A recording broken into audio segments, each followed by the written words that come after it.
वो मेरी wife any की एक छोटी सी इच्छा है। उसके फ्रेंड्स को किसी होटल में बुलाकर बेटी का बर्थडे मनाना है और मुझे ये सब पसंद नहीं है। बर्थडे तो आता ही है, हर साल आकर चला जाता है। उसका तो आना जाना लगा रहेगा, लेकिन पैसे एक बार जेब से निकल गए तो वापस लौट कर नहीं आएंगे। अरे वाह, लगता है खाना तैयार हो गया है। इन सबको जल्दी से खिला दो, नहीं तो पीकर टाइट हो जाएंगे। आप जैसे अधिकारियों के पास जो पैसे आते हैं, हम जैसे व्यापारियों के पास वो पैसे कहाँ से आएंगे? क्या कह रहे हैं? हमारे पास कहाँ से आएंगे? हैं? मैं जाकर देखती हूँ। हाँ। आइए, आइए ना। हाँ, आओ आओ आओ। ये हमारे रिश्तेदार नहीं हैं, हमारे घर में रहने वाले किराएदार हैं, बैचलर हैं।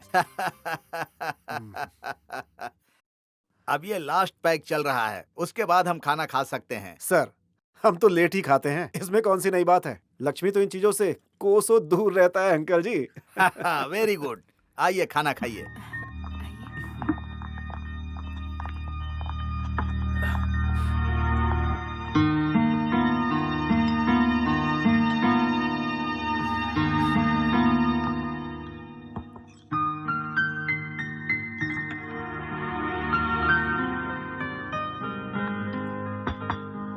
ये लो चिकन,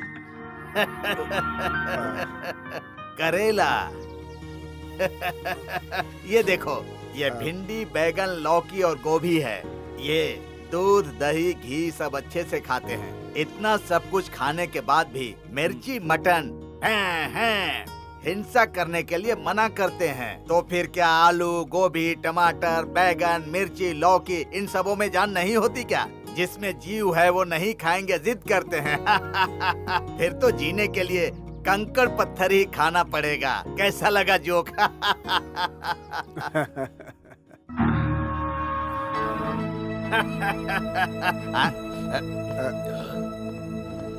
सॉरी। लक्ष्मी, तुमने जो किया वो ठीक नहीं था। लक्ष्मी, कितने प्यार से पार्टी दी थी उन लोगों ने। मैंने अपनी पूरी लाइफ में कभी नॉनवेज आज तक खाया ही नहीं है, तो फिर उसके लिए आज मैं क्यों खाता? हम कोई दूसरा घर देख लेंगे। दया करके मुझे ऐसी जगह पे दोबारा बिल्कुल मत ले जाना। देखो, तुम्हें जो अच्छा लगता है तुम वो खाओ, लेकिन मुझे ऐसी चीजें मत थोपो।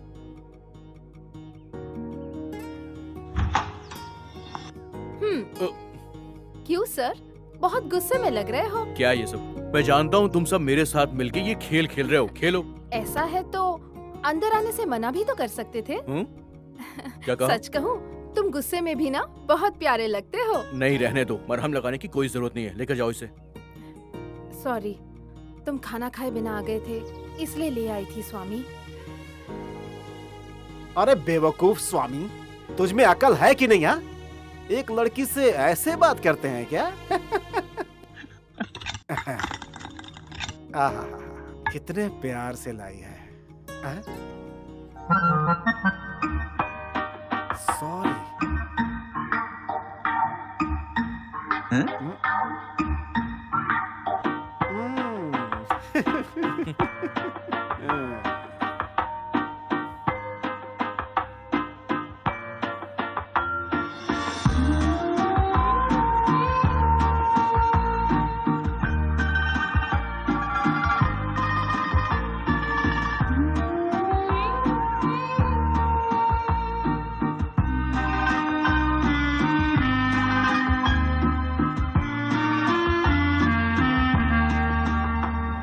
ये बात जब घर के मालिक को पता चली, हम दोनों कहीं और चले गए।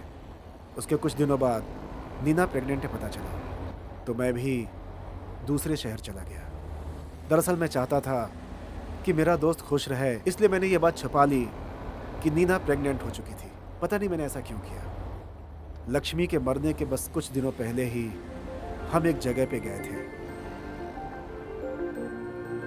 अरे क्या कर रहे हैं? अरे गाड़ी क्यों लगा रखी है? चलना। अरे कोई ट्रैफिक पुलिस वाला तो है क्या? क्या कर रहे हैं सब? ट्रैफिक जाम कर दिया, हर जगह झगड़ा करते रहते हैं। 5 मिनट वेट कर लोगे तो क्या हो जाएगा? इतने सालों में आखिर हमने क्या हासिल कर लिया? हर चीज में जल्दबाजी, हर चीज में जल्दबाजी। तुम तो गांधी जी हो, मैं देख कर आता हूँ क्या बात है।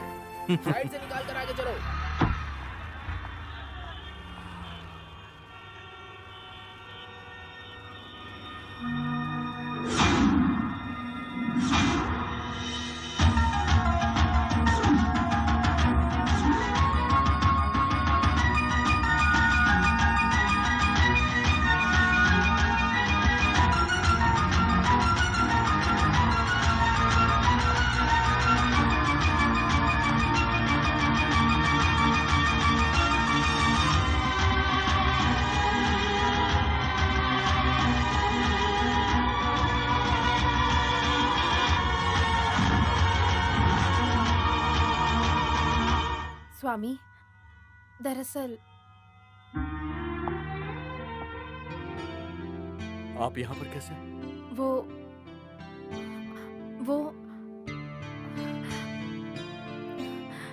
बताती हूँ स्वामी। यहाँ कैसे बात करूं? हम कहीं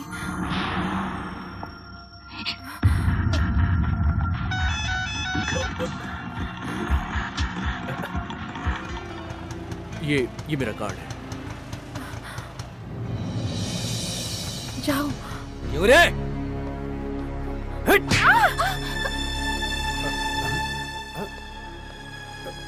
वापस इससे मिलने आया, फिर से एक बच्चा पैदा करना क्या? हरामजादा कहीं का। लक्ष्मी, लक्ष्मी मेरी बात सुनो। लक्ष्मी क्यों आई इधर? लक्ष्मी सुनो। बोल। यहाँ आई क्यों? बैठो। हाँ? चल घर पर। घर पे चल।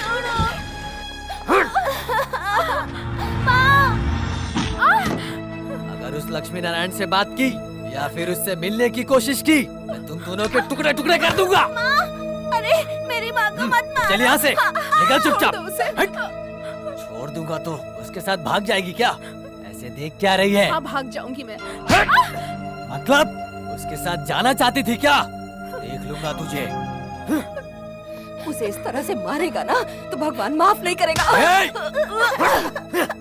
हट!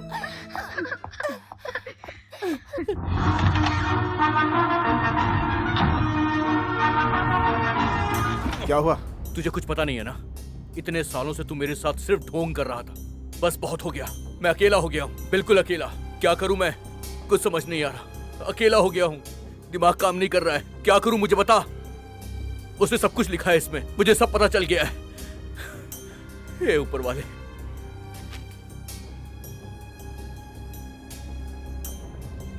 स्वामी, तुम्हें वापस मिलूंगी ये मैंने सपने में भी नहीं सोचा था। उस भगवान ने तुम्हें मेरे पास भेजा। तुमसे बहुत कुछ कहना है।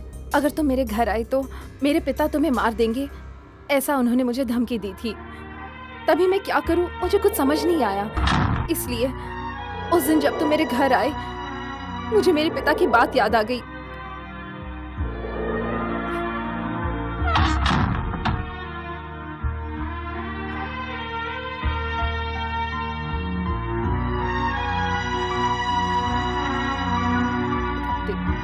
डर के मारे मैंने दरवाजा बंद कर दिया था।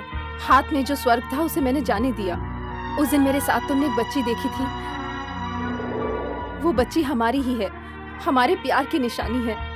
तुम्हारे फ्रेंड साइमन जोसेफ को ये बात पता है। वो तुम्हें ये बात बताएगा और तुम मुझे ढूंढते हुए आओगे। ये सोचकर मैं तुम्हारी राह देख रही थी, लेकिन ये उम्मीद रखना गलत था। तुम नहीं आए। मेरे पिता ने मुझे शादी करने को कहा, बहुत जिद की, पर मैं नहीं मानी। मैं बहुत परेशान थी। एक तरफ मेरे पेट में बच्चा बढ़ते जा रहा था और दूसरी तरफ मेरे पापा मुझे शादी के लिए फोर्स कर रहे थे। उन्होंने मुझे बहुत मारा, गाली दी और मुझे बहुत तकलीफ दी। हमारी इज्जत बचाने के लिए मेरे पिताजी ने जबरदस्ती मेरी शादी करवा दी। मेरी जिस आदमी से शादी हुई वो हमारे बारे में बहुत अच्छे से जानता है। उसने केवल मेरी जायदाद के लिए मुझसे शादी की। वो रोज पी कर आता था, मुझे रोज मारता था, पर मैं बहुत दिनों तक सहती रही। हमारी बेटी के लिए। हमारी बेटी को अगर महफूज रखना है तो यहाँ मैं नहीं रह सकती। हमारी बेटी को कुछ हो जाए इस बात का मुझे डर है। ये सच में सबको बताऊंगी। इस बीच वो शायद मुझे मार दे या मैं खुद सुसाइड कर लूं। प्लीज मुझे आके बचा लो। माफी मांगने का हक भी मैं खो चुका हूँ लक्ष्मी। बस कर। सिर्फ तूने ही नहीं, ऊपर वाले ने मेरे साथ मजाक किया है। अब मैं कुछ बर्दाश्त नहीं कर सकता। नीना और उसकी बेटी, उसके सिवाय मुझे और कुछ नहीं चाहिए। ये तुम क्या कह रहे हो? नीना किसी और की बीवी है। जो हो गया उसे भूल जाओ। क्या बोला? क्या बोला तूने? वो तुम्हारे लिए बहुत हो गया। साथ में जीने के लिए क्या हम दोनों को फिर से जन्म लेना पड़ेगा? इससे बड़ी सजा और कुछ नहीं हो सकती हमारे लिए। ऊपर वाला भी तुम्हें कभी माफ नहीं करेगा। देख लेना तू, सजा मिलेगी, जरूर मिलेगी।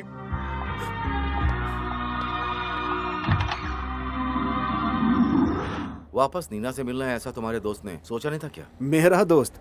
हमारा दोस्त कहो, तुम्हारी ही तरह दिखता था। हाँ रमेश, मेरी उसकी दोस्ती बहुत पुरानी थी, लेकिन तुमसे अभी अभी मिला हूँ। ऐसा लगता है हमारा रिश्ता बहुत अटूट है। उसने शादी तो की नहीं, इसलिए उसके बच्चे भी नहीं थे। वो पूरी तरह अकेला था। कभी ना कभी ऐसा हो जाएगा, पता नहीं क्यों मुझे ऐसा लगता था। हम किसी का भाग्य नहीं बदल सकते, इसलिए अब हमें इसे भूल जाना चाहिए। सामिन, तुम्हारे हिसाब से लक्ष्मी नारायण कहाँ गया होगा? मुझे भी नहीं पता, मगर पता तो लगाना ही होगा। हाँ, पता करते हैं।